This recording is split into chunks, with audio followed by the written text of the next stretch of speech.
May 22 ഇന്നത്തെ daily reflection. ഒന്നാമത്തെ പടി എന്ന തലക്കെട്ടോടുകൂടി ഒന്നാം പടിയിലെ ഞങ്ങൾ എന്ന വാക്കിനെ കുറിച്ചാണ്. ഞാൻ എന്നും എൻ്റേതെന്നും പറഞ്ഞുകൊണ്ട് ചുറ്റുന്ന ഒരു ലോകത്തിലായിരുന്നു. കുടുംബത്തിൽ നിൽക്കുമ്പോൾ കുടുംബത്തിൻ്റെ ഉത്തരവാദിത്തപ്പെട്ട കാര്യങ്ങൾ പോലും ചെയ്യാതെ കുടുംബത്തിൻ്റെ നിലനിൽപ്പിനെ തന്നെ അപകടത്തിൽപ്പെടുത്തിക്കൊണ്ട് എന്താണ് നാളെ സംഭവിക്കുക എന്നോ അല്ലെങ്കിൽ നാളെ ചെയ്യേണ്ട പ്രധാനപ്പെട്ട കാര്യങ്ങൾക്ക് കരുതിയിരിക്കുക എന്നതിനൊക്കപ്പുറം എൻ്റെ ഇന്നത്തെ കുടി എന്ന സ്വഭാവം ഉണ്ടായിരുന്നു. മറ്റുള്ള ആളുകൾ, അത് കുട്ടിയായിക്കോട്ടെ ഭാര്യ ആയിക്കോട്ടെ, ആരെയും പരിഗണിക്കാൻ തയ്യാറല്ലാത്ത ഒരാളാണ് മദ്യാസക്തൻ. ഇവിടെ ആൽക്കഹോളിക്സ് അനോണിമസിൻ്റെ കൂട്ടായ്മയിൽ വന്നപ്പോൾ ഞാൻ എന്ന് പറയുന്ന ആ വട്ടത്തിന് പകരം ഞങ്ങൾ എന്ന് പറഞ്ഞുകൊണ്ടാണ് ഒന്നാമത്തെ പടിയെ നമ്മൾ സമീപിക്കുന്നത്. അവിടെ നടക്കുന്ന പ്രധാനമായ കാര്യം ഒന്ന്, ആദ്യമായിട്ട് ഞങ്ങളിലൂടെ ഒരു ഏകാന്തതാബോധം മറികടക്കുന്നുണ്ട്. എല്ലാം കൊണ്ടും ഒറ്റപ്പെട്ട ഒരവസ്ഥ, ഒരു ചെന്നായയുടെ അവസ്ഥയിലേക്ക് മാറിയിട്ടുണ്ട്. മദ്യാസക്തി എന്ന രോഗം കാരണം സമൂഹവും കുടുംബക്കാരും എല്ലാ തരത്തിലും ഒറ്റപ്പെടുത്തി. അവിടെ ഞാൻ ഒറ്റയ്ക്കല്ല എന്ന വളരെ കൃത്യമായിട്ടുള്ളൊരു ബോധ്യം ആൽക്കഹോളിക്സ് അനോണിമസിൻ്റെ കൂട്ടായ്മ, ഞങ്ങളുണ്ടോ, നീ ധൈര്യത്തിൽ കയറി വായോ, ഇന്ന് കുടിച്ചിട്ടില്ലേ, സന്തോഷം, വാ എന്ന് പറഞ്ഞുകൊണ്ടാണ് സ്വാഗതം ചെയ്ത കൂട്ടായ്മ. ആ കൂട്ടത്തിലെ നിരവധി മനുഷ്യരെ നമുക്ക് കാണാനായിട്ട് സാധിക്കുന്നു. നമ്മളെപ്പോഴും കുറ്റപ്പെടുത്തലുകളും പ്രശ്നങ്ങളും കേട്ട സ്ഥലത്ത് ഇതൊരു രോഗമാണ്, മദ്യാസക്തി ശാരീരികമായിട്ടുള്ള അലർജി ഉണ്ടാക്കുന്നുണ്ട്, മാനസികമായിട്ടുള്ള വിധേയത്വം ഉണ്ടാക്കുന്നുണ്ട് എന്ന് പറഞ്ഞുകൊണ്ട് രോഗത്തിന് പരിഹാരവും ആൽക്കഹോളിക്സ് അനോണിമസിൻ്റെ പ്രോഗ്രാമിൽ നിന്ന് നിങ്ങൾക്ക് കണ്ടെത്തും എന്ന് പറയണം. അതിനെന്താ വേണ്ട? ആദ്യം ഞാൻ എന്ന വട്ടത്തിന് എൻ്റെ സ്വാർത്ഥതയ്ക്ക് പകരം നമ്മൾ എന്ന് പറഞ്ഞുകൊണ്ട് തുടങ്ങാൻ പറയാണ്. ഒറ്റയ്ക്കല്ല എന്നുള്ള ബോധ്യത്തോടൊപ്പം തന്നെ ഈ നമ്മൾ എന്ന് പറയുന്നത് ഒരർത്ഥത്തിലല്ല, അത് വലിയ വിശാലമായ ആത്മീയമായ അടിസ്ഥാനത്തിൽ മാറുകയാണ്. മാനസികമായ വിധേയത്വവും ശാരീരികമായിട്ടുള്ള അലർജിയും ഉണ്ടാക്കുന്ന മദ്യാസക്തി എന്ന രോഗത്തിന് പതുക്കെ പതുക്കെ പ്രോഗ്രാമിലേക്ക് കടന്നു വരുമ്പോഴും മീറ്റിംഗ് കേൾക്കുമ്പോഴും മനസ്സിലാവുന്നുണ്ട്. അത് മാത്രമല്ല, ആദ്യത്തെ പെഗ് എടുത്താലാണ് ഈ പറഞ്ഞ രണ്ട് കാര്യമുള്ളത്. ഈ ആദ്യത്തെ പെഗ് എടുക്കുന്നതിന് മുന്നേ ഉണ്ടാകുന്ന നിരവധി കുഴപ്പങ്ങളുണ്ടല്ലോ. അവിടെയാണ് ആത്മീയമായ ഒരു രോഗാവസ്ഥ, ഒരു ജീവിത രീതിയാണ് എന്നൊക്കെ പറയുന്നതിൻ്റെ കാരണം. ഇതൊരു ആത്മീയമായ രോഗമാണ്. വളരെ നിസാരമായ കാര്യങ്ങളെ കൈകാര്യം ചെയ്യാനായി പറ്റാതെ അതിലെല്ലാം മദ്യത്തെ ആശ്രയിക്കുന്ന സ്വഭാവമുണ്ട് എന്ന് കണ്ടെത്തുന്നുണ്ട്.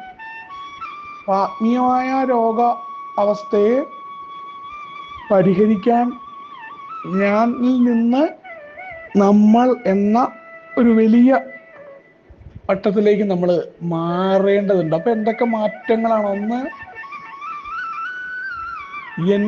എൻ്റെ എന്നതിന് പകരം മറ്റുള്ള മനുഷ്യർ കൂടി അവിടെ കടന്നു വരുന്നുണ്ട് എന്ന ബോധ്യമുണ്ട്. മറ്റുള്ളവരെ അംഗീകരിക്കുക എന്ന കാര്യവും കടന്നു വരുന്നുണ്ട്. കാരണം ഒരു മണിക്കൂറോ 1.5 മണിക്കൂറോ മീറ്റിങ്ങിലേക്ക് ഞാൻ വരുമ്പോൾ ഞാൻ അവിടെ ഷെയർ ചെയ്യുന്നു, മറ്റുള്ളവരെ കേൾക്കുക കൂടി വേണം. അല്ലാണ്ട് എൻ്റെ ഷെയറിങ് നടത്തി ഞാൻ പോവുക, അത് കഴിഞ്ഞ് ഞാൻ മൊബൈൽ നോക്കുക, ഞാൻ മറ്റ് പരിപാടികൾ ശ്രദ്ധിക്കുക. എന്ത് മാറ്റം എനിക്കുണ്ടാവുക? എന്തിനാണ് ഞാൻ മീറ്റിങ്ങിൽ പങ്കെടുക്കുന്നത്? അപ്പോൾ ഞങ്ങളിൽ നിന്നുള്ള മാറ്റം ഉണ്ടാവാൻ പറ്റില്ല. അപ്പോൾ ഞാൻ ഒരു കൂട്ടം ആളുകൾ, പല രീതിയിലും പല സ്വഭാവത്തിലുമുള്ള മനുഷ്യരുമായി ചേർന്നുകൊണ്ട് അവരെ കേൾക്കാനുള്ള തയ്യാറെടുപ്പ് ആൽക്കഹോളിക്സ് അനോണിമസിൻ്റെ മീറ്റിങ്ങിൽ ആ ഗ്രൂപ്പ് തെറാപ്പി തന്നെ ആയിട്ട് അവിടെ മാറുകയാണ്. ആദ്യത്തെ കാര്യം, ഞാനെന്ന വട്ടത്തിൽ നിന്ന് നമ്മളിലേക്ക് മാറുമ്പോൾ മറ്റു മനുഷ്യർ, വ്യത്യസ്തമായ ചിന്തകളും രീതികളുമുള്ള മനുഷ്യരുമായിട്ട് അവരെ കേൾക്കാൻ ഒന്നിനും ക്ഷമയില്ലാത്ത ഞാനെന്ന മനുഷ്യൻ 1.5 മണിക്കൂർ ഒരു മീറ്റിങ്ങിൽ ഇരിക്കാനുള്ള തയ്യാറെടുപ്പ് വരികയാണ്. അവിടെ എന്താ സംഭവിക്കുന്നത്? സമൂഹത്തിലേക്ക് ഇറങ്ങുമ്പോഴും മറ്റുള്ളവരെ കേൾക്കാൻ പറ്റുകയാണ്. ഇവിടെ നമ്മൾ മാത്രം പറയുകയല്ല, മറ്റുള്ളവരെ നമ്മൾ ക്ഷമയോടുകൂടി കേട്ടിരിക്കുന്ന ഒരു പരിശീലനം ആരംഭിക്കുന്നു. ഇനി അടുത്തത്, ആ കേട്ടിരിക്കുന്ന മനുഷ്യരിൽ പല രീതിയിലും പല സ്വഭാവത്തിലും പല രീതിയിലും എ മനസ്സിലാക്കലുകളുള്ള മനുഷ്യരുണ്ടായിരുന്നു. അതിൽ പല ആളുകളും എനിക്ക് മറുപടി തരാൻ തുടങ്ങുന്നുണ്ട്. ആ മറുപടികളൊന്നും എനിക്ക് ഇഷ്ടാവുന്നില്ല. കാരണം എന്നെ സംബന്ധിച്ചോളം എൻ്റെ അറിവിനും എൻ്റെ രീതിക്കും അപ്പുറം വേറൊന്നും ഉൾക്കൊള്ളാൻ പറ്റാത്ത ഒരാളാണ്. അപ്പോൾ മറ്റു മനുഷ്യരുടെ അത് എത്ര വലിയ അറിവായിക്കോട്ടെ, അവരുടെ ഏതൊക്കെ രീതിയിലായിക്കോട്ടെ, അതൊന്നും ഉൾക്കൊള്ളാൻ ഞാനെന്ന മദ്യാസക്തിന് തയ്യാറല്ല. ഇവിടെ പക്ഷെ നിവൃത്തിയില്ലല്ലോ.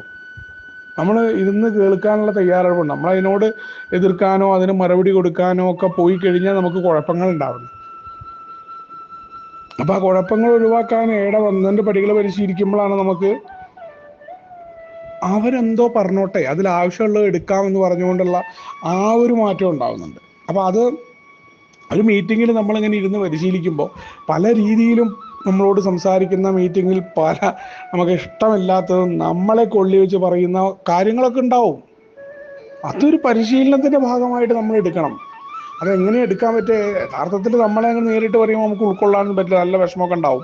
അപ്പോൾ നമ്മൾ ഈ അഞ്ചാമത്തെ പടിയൊക്കെ ചെയ്യുന്ന സമയത്ത് വേറൊരാളുമായിട്ട് ഏറ്റു പറഞ്ഞ് നമ്മൾ നമുക്ക് ഇന്നൊരു വിഷമം ഉണ്ടായിട്ട് കേട്ടാ, അല്ലെങ്കിൽ ഇന്ന ആൾ ഇങ്ങനെ പറഞ്ഞു, നമ്മൾ ഈ കുറ്റം പറയില്ല എന്നൊക്കെ പറയുമ്പോൾ നമുക്ക് ഉണ്ടായത് കുറ്റമായിട്ടല്ല. എനിക്കിപ്പോൾ ഒരു യഥാർത്ഥത്തിൽ ഒരു വിഷമം ഒരു മീറ്റിംഗ് ഉണ്ടായത് നമ്മൾ ഏറ്റവും അടുത്ത സുഹൃത്തിനോട് പറയണം. അത് ആ മീറ്റിങ്ങിൽ പറഞ്ഞ മീറ്റിങ്ങിൽ കുഴപ്പമുണ്ടാക്കുക, അല്ലെങ്കിൽ ഞാൻ വിചാരിച്ച പോലെ മീറ്റിംഗ് നടക്കണമെന്ന് ആവശ്യപ്പെടുക എന്നും നടക്കില്ല. അപ്പോൾ ഇത്തരത്തിലേക്കുള്ള ഒരു മാറ്റം, മറ്റു മനുഷ്യരെ അവരുടെ അഭിപ്രായങ്ങളിൽ നിന്നുകൊണ്ട് അവർക്ക് അവരുടേതായ അഭിപ്രായങ്ങളുണ്ട് എന്ന് അംഗീകരിക്കലും മായയുടെ മീറ്റിങ്ങിൽ വരുന്നുണ്ട്. ഇതെല്ലാം വലിയ പരിവർത്തനം ഞാനെന്ന സ്വാർത്ഥനായ മദ്യാസക്തൻ്റെ സ്വഭാവത്തിൽ മാറ്റം വരുത്തുന്ന ഒന്നാണ്. ആൽക്കഹോളിക്സ് അനോണിമസിൻ്റെ ഞങ്ങൾ എന്നൊക്കെ പറയുന്ന ആ വാക്കുകളും അതിൻ്റെ പ്രയോഗവും ആ ഒരു മീറ്റിങ്ങിൽ 1.5 മണിക്കൂറിനെ ശരിക്കും ഈ പറയുന്ന അർത്ഥത്തിൽ ഞാൻ പ്രയോജനപ്പെടുത്താൻ തുടങ്ങുമ്പോൾ ആ 1.5 മണിക്കൂർ മീറ്റിംഗ് കഴിഞ്ഞ് പുറത്തേക്ക് ഇറങ്ങുമ്പോൾ സമൂഹത്തിൽ എനിക്ക് വലിയ മാറ്റമാണ്. സമൂഹത്തിലെ പല കാര്യങ്ങളെയും ആ രീതിയിൽ ഉൾക്കൊള്ളാനും ഞാനെന്ന മദ്യാസക്തന് ഒരു കുഴപ്പവും ഇല്ലാതെ ആ സമൂഹത്തിന്റെ ഭാഗമായി മുന്നേറാനും പറ്റുകയാണ്. ഒരു ദിവസം കൊണ്ട് അത് ചെയ്തു തീർക്കാവുന്നതോ ഒരു ദിവസം കൊണ്ടായി തീരാവുന്നതോ അല്ല. ഈ പറയുന്ന ഞാനെന്ന് പറയുന്ന സ്വഭാവത്തിനെ പെട്ടെന്ന് തന്നെ അങ്ങ് ഇല്ലായ്മ ചെയ്യാനും എല്ലാത്തിനെയും അങ്ങ് ഉൾക്കൊള്ളുന്ന പുണ്യാളനായിട്ട് മാറാനൊന്നും എനിക്ക് സാധ്യമായിട്ടില്ല. പക്ഷെ അതിനുള്ള ശ്രമങ്ങൾ ഓരോ ദിവസവും നടത്തിക്കൊണ്ടിരിക്കുക തന്നെയാണ്. മറ്റുള്ളവരുമായി ചേർന്ന് എങ്ങനെ വ്യത്യസ്തതകൾക്കിടയിൽ, അതേപോലെ വിരുദ്ധ അഭിപ്രായങ്ങൾക്കിടയിൽ എങ്ങനെ നിൽക്കാൻ പറ്റുമെന്ന കൃത്യമായ പരിശീലനമാണ് ഞങ്ങൾ എന്ന് പറയുന്ന ആശയത്തെ പ്രയോഗത്തിലേക്ക് വരുത്തുമ്പോൾ ഉണ്ടാവുന്നതെന്നുള്ള വളരെ കൃത്യമായ ഓർമ്മപ്പെടുത്തലോട് കൂടിയാണ് ഇന്നത്തെ ഡെയിലി റിഫ്ലക്ഷൻ കടന്നു വരുന്നത്. നമുക്ക് ഒരുമിച്ചുകൊണ്ടേ പറയുന്ന തത്വങ്ങൾ മുന്നോട്ട് പോകാം. ശുഭദിനം, സുപ്രഭാതം.